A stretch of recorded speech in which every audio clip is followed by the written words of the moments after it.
সাবেক ছাত্রদল নেতা যুব দলের সংগ্রামী সভাপতি সুলতান সালাউদ্দিন টিপু আজকে এই মঞ্চে প্রধান বক্তা হিসাবে উপস্থিত আছেন। আরেকজন অত্যন্ত পরিশ্রমী, অত্যন্ত সম্মানবায় তরুণ নেতা স্বেচ্ছাসেবক দলের, আমি ধন্যবাদ জানাতে চাই আমাদের তারুণ্যের প্রতীক, আমাদের বাংলাদেশের 18 কোটি মানুষ যার দিকে মুক্তির জন্য তাকিয়ে আছে, তার এই সৃজনশীল রাজনৈতিক চিন্তার মধ্যে দিয়ে তারুণ্যের সমাবেশ তিনি শুরু করেছেন, যা সমগ্র বাংলাদেশের তরুণদেরকে আজকে আলোড়িত করেছে, উদ্বেলিত করেছে। সেই আমাদের মহান নেতা, আমাদের ভবিষ্যৎ, আমাদের যিনি দিক নির্দেশনা দিচ্ছেন, আমাদের ভারপ্রাপ্ত চেয়ারম্যান জনাব তারেক রহমান সাহেবকে। কারণ এই সমাবেশের মধ্যে দিয়ে আজকে সারা বাংলাদেশের তরুণদেরকে তিনি জাগিয়ে তুলেছেন, বন্ধুরা জাগিয়ে তুলেছেন আজকে একটা পরিবর্তনের জন্য।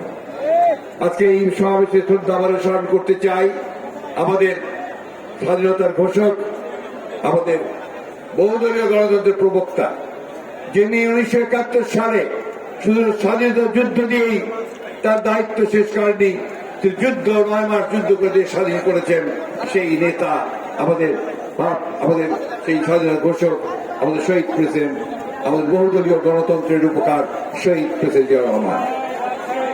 এবং তাকে আরো এই জন্য শ্রদ্ধা জানাতে চাই যে শুধু তিনি স্বাধীনতার মুক্তিযুদ্ধ ঘোষণা দেশ স্বাধীনই করেননি, তিনি এই দেশের মানুষকে তার অধিকার ফিরিয়ে দেওয়ার জন্য তিনি বহুদলীয় গণতন্ত্রকে ফিরিয়ে দিয়েছিলেন যখন তিনি সুযোগ পেয়েছেন। বন্ধুগণ, তার আগে এই দেশে একটা একদলীয় শাসন ব্যবস্থার পাথর আমাদের উপরে চেপে বসেছিল। আজকের যে আওয়ামী লীগ, সেই আওয়ামী লীগের সেদিন ক্ষমতায় ছিল, তারাই সেদিন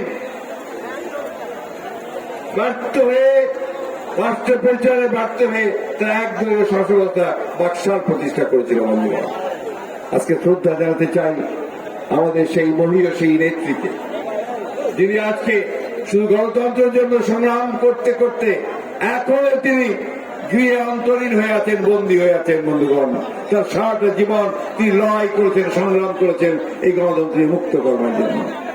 এবং সেই মহান নেত্রী যিনি 1971 সাল থেকে এই দেশের মানুষের জন্যই সংগ্রাম করে চলেছেন, সেই 1971 সালে যেদিন শহীদ প্রেসিডেন্ট জিয়াউর রহমান স্বাধীনতা যুদ্ধ ঘোষণা করেছিলেন, সেই দিন 2টা শিশু সন্তানকে নিয়ে আজকের আমাদের নেতা, যিনি আমাদের নতুন পথ দেখাচ্ছেন, সে তারেক রহমান আর আরাফাত রহমান কোকর হাত ধরে তিনি সেই চট্টগ্রাম থেকে চলে এসেছিলেন ঢাকায়। সেখানে এসে তিনি পাকিস্তান হানাদার বাহিনীর হাতে গ্রেপ্তার হয়েছিলেন। দীর্ঘ 9 মাস তিনি কারাগারে ছিলেন। বন্ধুগণ, দেশনেত্রী বেগম খালেদা জিয়া পরবর্তীকালে এই দেশের এই তরুণ যুবক সমস্ত ছাত্র নেতাদের সংগ্রামের মধ্য দিয়ে স্বৈরাচার এরশাদকে পরাজিত করেছিলেন। সেই নেতৃত্বে বেগম খালেদা জিয়া আবারও তিনি দ্বিতীয়বার দেশে গণতন্ত্রকে পুনঃপ্রতিষ্ঠা করেছিলেন, সংসদীয় গণতন্ত্র নিয়ে এসেছিলেন। দেখুন ইতিহাসের কি অমোঘ বিধান। যখন এই দেশ কোন সংকটে পড়ে, যখন এই দেশ কোন সংকটের সম্মুখীন হয়, তখনই সামনে এগিয়ে আসে কে? জিয়াউর রহমান, খালেদা জিয়া। আর এবার এই জাতির সংকটের সামনে এগিয়ে এসেছেন তাদের উত্তরাধিকারী, এই দেশের মানুষের নেতা জনাব তারেক রহমান। তারেক রহমান শুধু খালেদা জিয়ার পুত্র বা জিয়া রহমান পুত্র নন, তারেক রহমান সেই ব্যক্তি যিনি আজকে বাংলাদেশের 18 কোটি মানুষের যে স্বাধীনতার পতাকা, সার্বভৌমত্বের পতাকা, গণতন্ত্রের পতাকাকে তুলে ধরিয়েছেন। বন্ধুগণ, এই পতাকা তার পিতা তুলেছিলেন এই দেশের মানুষের জন্য, এই পতাকা তার মা তুলেছিলেন। আজকে সেই তারেক রহমান আজকে আবার এই দেশের মানুষের মুক্তির জন্য, তাদের অধিকার ফিরিয়ে দেওয়ার জন্য আমাদেরকে সংগঠিত করে এই গণতন্ত্র পুনরুদ্ধারের আন্দোলনে ঝাঁপিয়ে পড়ার জন্য তিনি অনুপ্রাণিত করছেন, নির্দেশ দিচ্ছেন। বন্ধুগণ,